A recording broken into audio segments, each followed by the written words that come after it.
Hello, public community. Welcome back to another exciting session right here on Public Live. Today, we're talking all things the future of lithium-ion batteries and tech with none other than the co-founder of Li-Cycle, Tim Johnson. Tim, thanks so much for joining us. Thank you, Corey. Nice to be We here. are happy to have you be a part of our community today. And might I add that your company's ticker symbol is probably one of my new favorites. Everyone, they trade under the ticker LICY, which in my mind, you guys pronounce Lycy. I think that's a reasonable way to pronounce it. Yeah.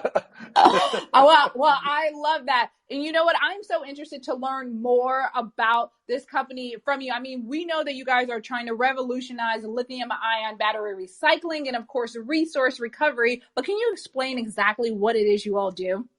Yeah, not a problem. So today, as you know, there's lithium-ion batteries all around us. And of course, they don't start their lives as lithium-ion batteries. They start their lives as different materials that get made into those batteries.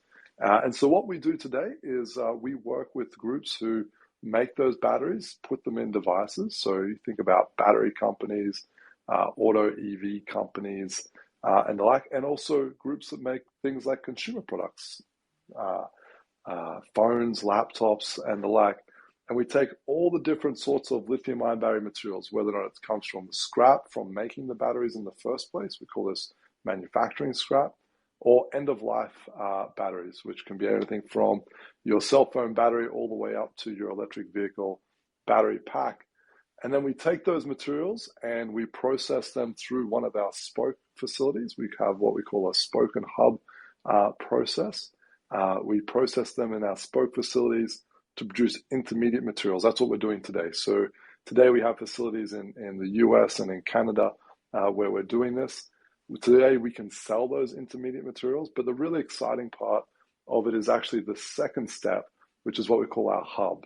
And we're actually building a hub in Rochester, New York, where we'll take the intermediate materials and we refine them back into battery grade materials and provide them back to the battery industry for new batteries.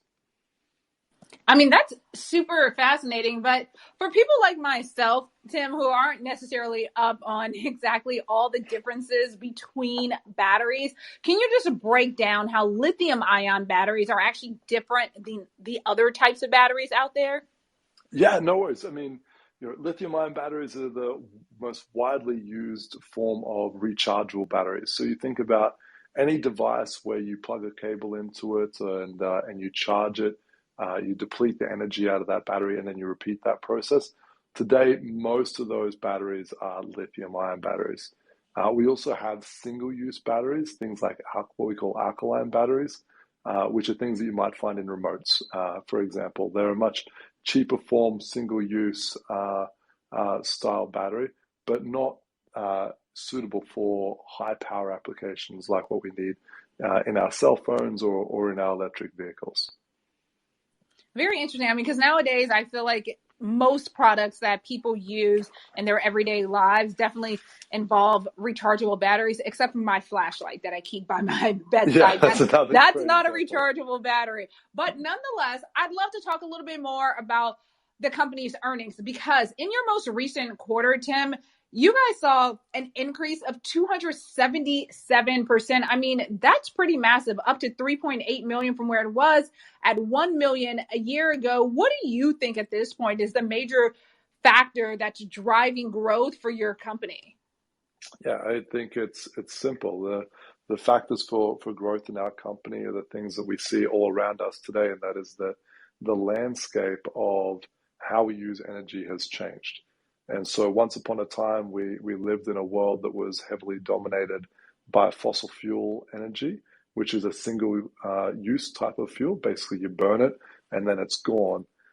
Whereas today we're working and we're living in a society and environment that relies on renewable power. So think of things like wind power and solar power.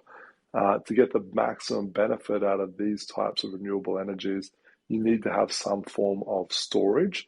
That storage comes in the form of a rechargeable battery, and hence where lithium-ion comes into it. But it's also, I think, one of the biggest things that's having an impact on the industry today of course, is the highly topical point of electric vehicles. We're moving away from internal combustion engine vehicles to more and more electric vehicles on the road. That means that more batteries need to be made, therefore there's more scrap being generated than there ever has been before in history. But also there's some of these vehicles that are already starting to come off the road, whether or not it's early failures of the vehicles for a whole wide range of reasons. People have accidents and other things. There's a whole range of reasons why vehicles get retired. And so we're starting to see those materials really start to grow in terms of volume. We started Life Cycle back in 2016, when, to be frank, there wasn't very many people looking at this industry. It wasn't particularly exciting space to be in, but we could see that there was a growing demand. My fellow co-founder, RJ Kocher, and I, we both came from the world of mining, and in particular of the mining and refining of lithium chemicals. We could see how much investment and growth there was going into primary production, that we saw the need to be able to process these materials at the end of their life and make sure that we recover those valuable materials to put them back into circulation. Well, Tim, I love that you brought up that point about electric vehicles, because that is something that is heavy on top of people's minds, especially as we see more of the legacy automakers pump up their production on electric vehicles. And Tim, I just want to thank you for jumping in here with our community today and educating us and giving us more insight really on the entire sector and exactly, what Life Cycle does. So thank you so much for joining us. It's been my absolute pleasure, Corey. All right, guys, that's going to do it for today's session. And remember, they trade under that ticker symbol, LICY, LICY, and we'll see you all next time. If you would like to see more content like this, subscribe to our channel and download the public app where you can listen to these sessions in live time.